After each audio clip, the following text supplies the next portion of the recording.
Greenland is the largest island in the world. It is about 6 times the size of Germany, but due to the harsh climate it is home to only 56,000 inhabitants. Although it is located on the American continent, it is thoroughly European in character. But how did the island come to belong to Denmark, over 3,500 kilometers away, and not to Canada, Iceland or the United Kingdom?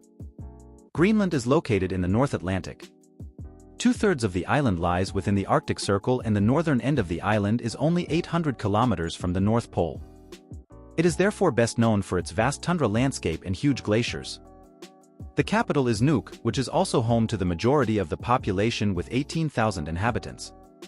Due to its gigantic size, a large part of Greenland is uninhabited. At its widest point from north to south, it is over 2,600 kilometers long. Despite this, it is separated from Canadian territory, namely Ellesmere Island, to the north by only 26 kilometers. The closest European country is Iceland, which is about 320 kilometers away. But why were these states unable to claim the land for themselves? Let's take a look at history. The country was first settled by tribes from Canada as early as 2400 BC. However, the first Europeans did not land on the island until around the year 880. The navigator Eric the Red was banished from Iceland, so he searched for new land and eventually came across the coast of Greenland and christened it Greenland, presumably to attract more settlers from Iceland. This worked, and in the following years the first settlers from Iceland founded small villages in southern Greenland. The son of Eric the Red was the legendary explorer Leif Erikson, who is also considered the first European to discover the American mainland in the year 1021, long before Christopher Columbus. Over the next few centuries, the European inhabitants mixed more and more with the indigenous people there, the Inuit, and trade with Europe took place. However, for reasons as yet unknown, all settlements disappeared again and contact with Greenland broke off. In the following centuries, some whalers used the areas around Greenland as a starting point for their hunts, but no more European settlers settled there permanently.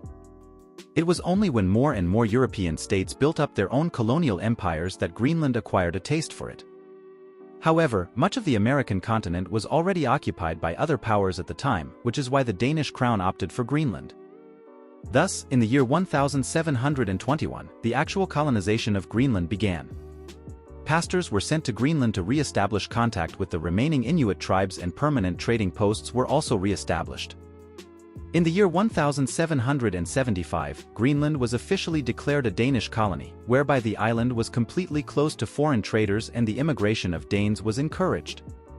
As a result, the population grew again over the next few centuries and Greenland's geostrategic importance continued to increase. When Germany occupied Denmark during the Second World War, the United States took control of Greenland. Although the Americans returned the island to Denmark at the end of the war, they established military bases there, which played a particularly important role during the Cold War. Greenland lay roughly halfway between the United States and the Soviet Union. It was not until the year 1953 that Denmark abolished Greenland's colonial status, and from then on it was considered a fully fledged province within Denmark. However, due to its great distance from the motherland, Greenland was given more and more autonomy over the next few decades.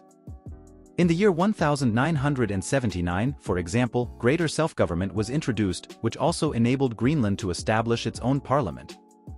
In the year 2009, this autonomy was extended even further and it was given its own prime minister and freedom to shape its domestic policy. In terms of foreign policy, however, it remains dependent on Denmark. This is another reason why Greenland is striving for complete independence in the long term. If more and more parts of the Arctic Ocean and Greenland's mainland become ice-free in the future, the geopolitical and economic importance of the island will increase dramatically, which is why it will be exciting to see where Greenland's future lies. In the year 2019, Donald Trump already made a move and submitted a purchase offer for Greenland to Denmark, which was rejected. And China and Russia are also continuing to expand their influence in the polar region.